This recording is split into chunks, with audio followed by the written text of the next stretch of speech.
truth has overcome the lies, the good news of His Majesty in His Christ. And it is vital that we raise our tribal flag, the flag of the conquering lion of the tribe of Yehuda. Now, this scepter right here that you're looking at is a scepter that's made of wood with a sheet of gold that's beaten to it.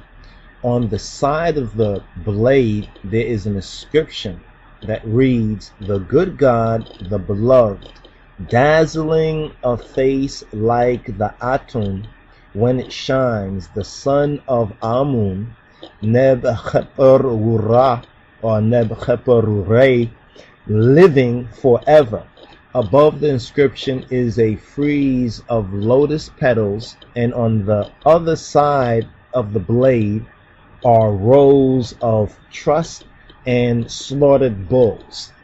Now, we're comparing scepters, you understand, to understand the connection with the Black Britain, you understand the black nobility with the King of Kings, the Ethiopian Hebrews. And let's continue on with Genesis 49 and 10, where it says the Shebet, or some would say Shevet, but that's the Ashkenazi so-called pronunciation. We're going to pronounce from the Ethiopic Hebrew pronunciation. The Shebet shall not pass, the scepter shall not pass from Yehuda, nor a Mehokek, lawgiver from between his feet until Shiloh, he or the one to whom it belongs, comes, to whom the nations or the peoples, but the Goyim, the nations,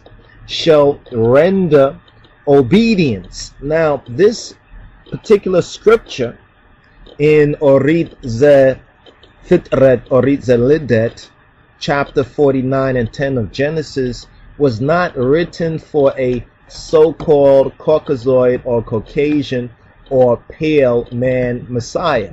This verse was written for a true Ethiopian Hebrew king and for the King of Kings. Now, we're going to make that connection as we're making that with the Ethiopian view of Britain. What is the Ethiopian view of Britain? And what is true Britain? What are the true roots? What are the black roots of Britain? When you understand the black nobility and the black roots of Britain, and as a reference, the essays or the essay, by Ekoa on the internet, Black Britain, look up essays of Ekoa. It gives some very good insights, as well as some references to historical documents written by both so-called black and white writers on this particular subject. And when you get an overview of all that, you can understand why we say the Black Britons, and that the true black nobility, or the true nobility, royalty of Europe, is royal because of that black Ethiopian Hebrew blood, and the Ethiopian Hebrew, that black British bloodline, that nobility, which they treasure, you understand, which makes them superior to the other so-called white peoples, you understand, it's because of that link. Now, there is a retrograde, a recession that has happened with the reptilian gene, which has also weeded itself in there, has mixed itself, as in the book of Daniel said, they shall mix, they shall mingle themselves with the seed of man, with the seed of humanity. And that's also another reference right there. But the scepter that was stolen from Ethiopia actually was stolen from Egypt, that part of Ethiopia, because Egypt was a colony of ancient Ethiopia in the time and during the time of Julius Caesar and the whole Cleopatra, Mark Antony, Julius Caesar. That's why that particular portion of history is often so much referred to, this great love story and love triangle and everything else. But what was really going on is that scepter that was in Egypt was stolen from there and taken into Europe and Britain, Bath, England, so forth and so on. Now was returned at the coronation of Kedemawi Haile Selassie, November 2nd, 1930. It was returned to the Shiloh, to Kedemawi Haile Selassie, by the Duke of Gloucester. Now, let's study this Ethiopian Hebrew, or this Ethiopian Solomonic crest, or this official coat of arms. This is the official coat of arms and the seal of the Ethiopian Hebrew monarchy. Often they'll just say the Ethiopian monarchy. But the thing that makes Ethiopia special, you understand, is what Amos 9 and 7, the question that Amos 9 and 7 ask. Art you like unto the children of the Ethiopians unto me, O children of Israel? So that is another example in the scriptures of the Ethiopian Hebrew connection. You understand? So when we refer to Kedamawi Haile Selassie, and we refer to Holy Ethiopia with that Hebraic Judaic connection, we should state it as it truly is, not just the Ethiopian monarchy, but the Ethiopian Hebrew monarchy. So this is the official coat of arms and the seal of the Ethiopian Hebrew monarchy. Now, the armorial bearings, they display the throne of Solomon, which in truth is, if you study the Kibra Negesh, or the Kebra Negesh, the Queen of Sheba and only son Menelik, you will recognize that really that throne is really the throne of David.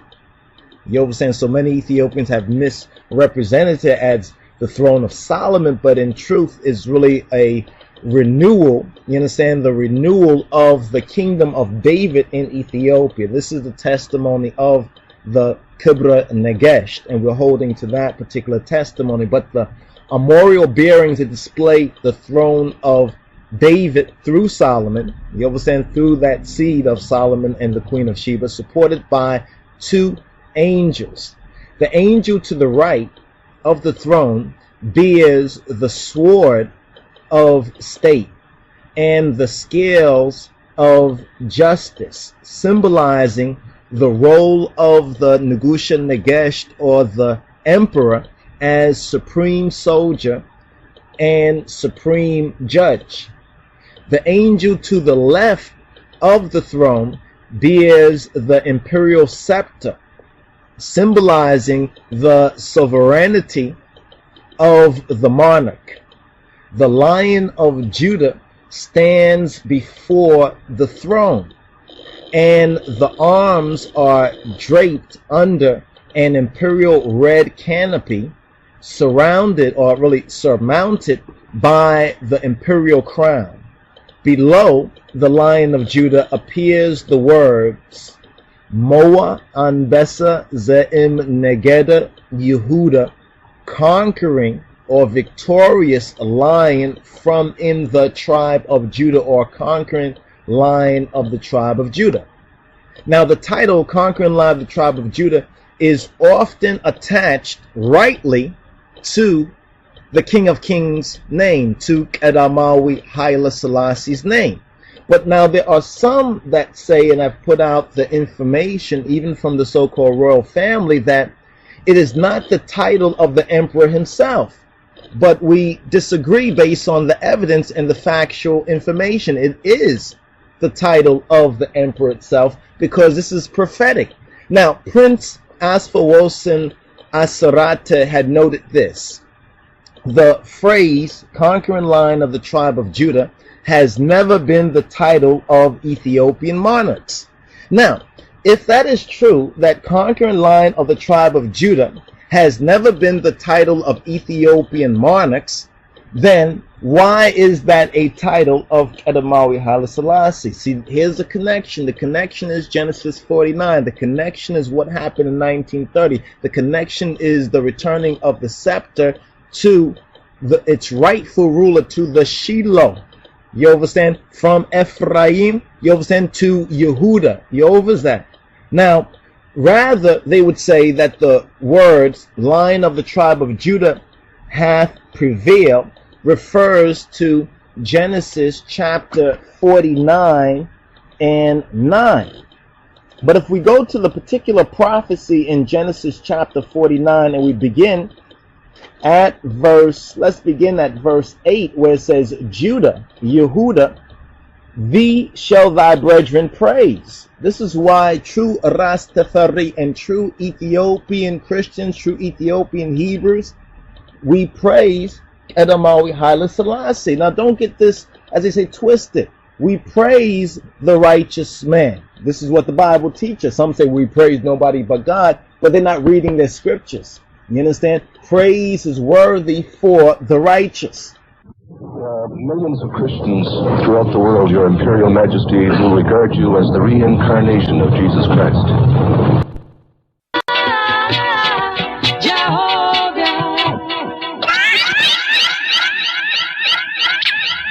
The truth has overcome the lies, the good news of His Majesty in His Christ, and it is vital that we raise our tribal flag, the flag of the conquering lion of the tribe of Yehuda.